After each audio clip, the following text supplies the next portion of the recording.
The rain was coming down so hard it felt like the sky was trying to kill me. I hadn't moved in 17 hours, just me, my truck, and the highway swallowed in black. And then I saw her. Standing barefoot in the road. Pale. Soaking. Waving at me. The same girl they found dead 5 years ago on this stretch of road. It started with a missed exit. Just one wrong turn off Route 83 and I was swallowed by miles of backcountry nowhere. The storm rolled in fast, too fast. A wall of rain slammed my windshield like it was angry I existed. My GPS froze. Phone lost signal. And all I had was the humming engine of my truck and a road that didn't seem to lead anywhere. The hours blurred. I tried calling dispatch, no luck. I tried turning around, flooded ditch blocked that plan. The heater died somewhere around hour 6. I wrapped myself in a tarp I found behind the seat. My eyes burned. My stomach growled. I was alone.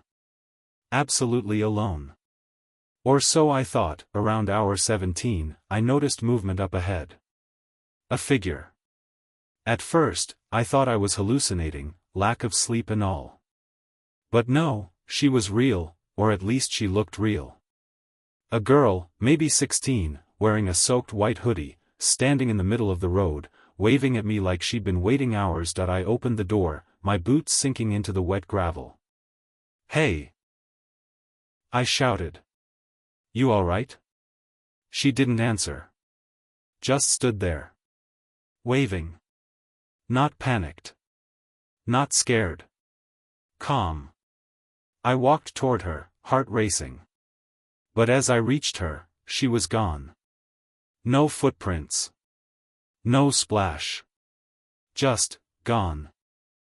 I scrambled back in my seat, heart hammering.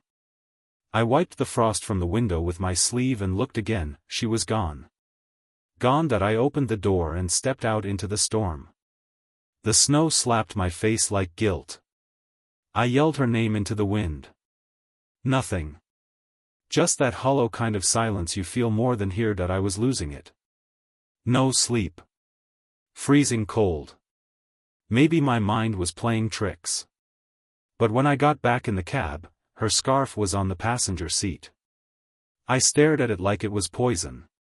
Impossible that I hadn't seen that scarf since the funeral.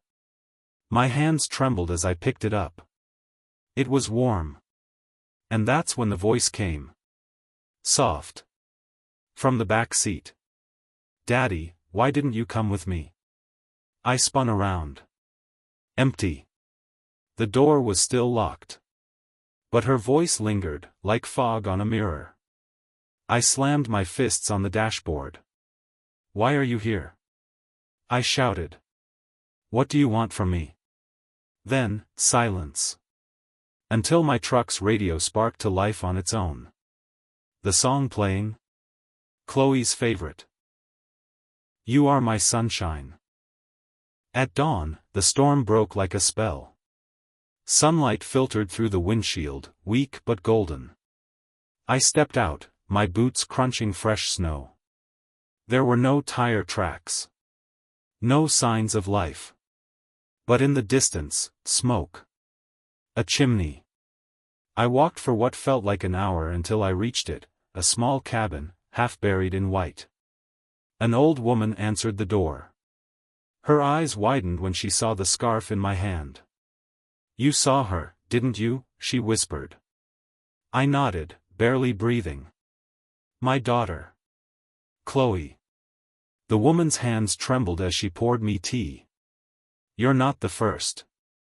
When that storm comes through, some folks see who they lost." I frowned. "But how?" She smiled sadly. "Sometimes the dead come back, not to haunt, but to heal. Maybe she wanted you to forgive yourself." Tears filled my eyes. For the first time in years, I let them fall. I stayed at the cabin that night.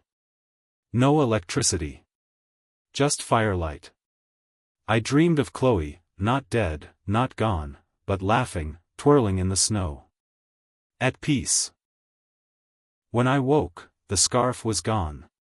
So was the cabin. I was back in my truck, parked at mile marker 212. Everything was exactly how it was before. But the storm had passed. And inside my heart, so had something else. Grief never fully leaves. But sometimes, the ones we lose, they come back to say, you don't have to carry this pain alone.